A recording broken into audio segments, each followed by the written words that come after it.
नमस्कार मित्रांनो, मी युवराज नळे परत एकदा आपल्या सर्वांचं माझ्या यूट्यूब चॅनलवरती सहर्ष स्वागत करत आहे.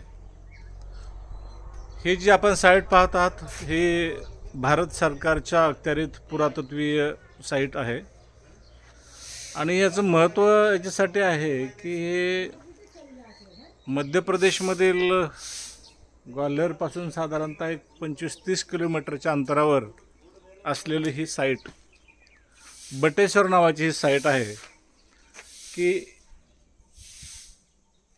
या ठिकाणी हे इतके सारे मंदिरं, प्राचीन मंदिरं आणि प्राचीन मंदिरांचे अवशेष आपणाला पाहावयास मिळतात. ये टोटल कितने मंदिर है? 200 के ऊपर 200 पेक्षा जास्त मंदिरं या ठिकाणी या साईटवर पाहायला मिळतात. आणि हे सर्व काहीही जागेवर नव्हतं. हे उत्खनन केल्याच्या नंतर हे सर्व पार्ट वेगवेगळे असे विखुरलेले होते, पडलेले होते, डिस्ट्रॉय झालेले होते. त्याचं रिस्टोरेशन, कन्झर्वेशन करण्याचं काम, अत्यंत मोलाचं काम श्री के महम्मद सरांनी केलेलं आहे. आणि हे तेच के महम्मद सर ज्यांनी अयोध्येचं सुद्धा उत्खनन करून ती जगासमोर ती साईट आणलेली आहे. आणि त्याच के महम्मद सरांनी ही सुद्धा साईट या ठिकाणी आपण आणलेली आहे असं पाहू शकतो.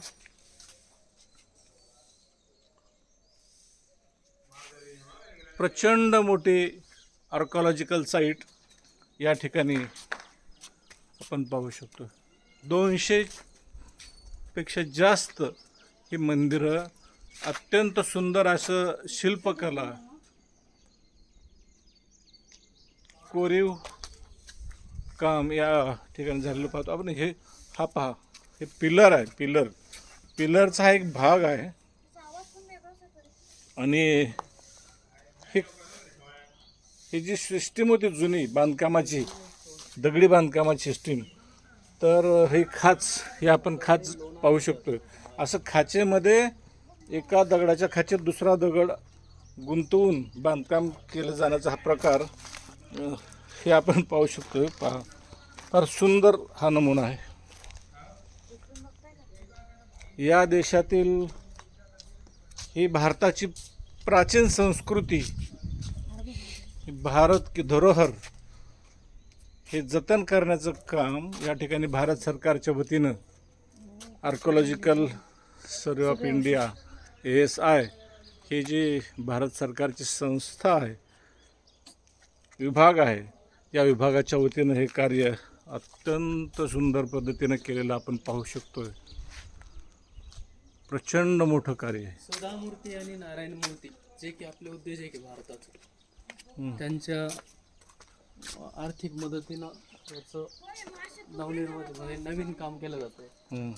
आमचे मित्र सांगतात की या कामाच्या रिस्टोरेशनसाठी सुधा मूर्ती आणि नारायण मूर्ती यांनी खूप चांगल्या पद्धतीनं फंडिंग केलेलं आहे.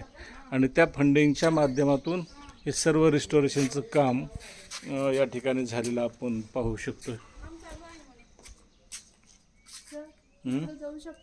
हो, कुठेही जाऊ शकतो आपण.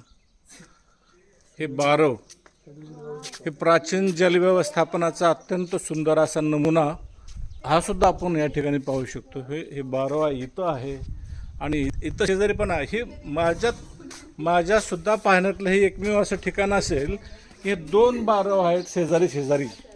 इथं एक बारव आहे आणि हा इथं एक बारव आहे. माझ्या डाव्या साईडला एक आणि उजव्या साईडला एक. म्हणजे प्राचीन काळातील लोकांना याचं किती महत्त्व होतं, जलव्यवस्थापनाचं किती प्रचंड ज्ञान होतं आणि त्यांना आपण या ठिकाणी पाहू शकतो. हे साधारणतः इसवी सनाच्या 6व्या-7व्या शतकातील हे सर्व मंदिरं या ठिकाणी निर्माण झालेली होती. त्याचा कालावधी गुप्त काळ किंवा गुप्त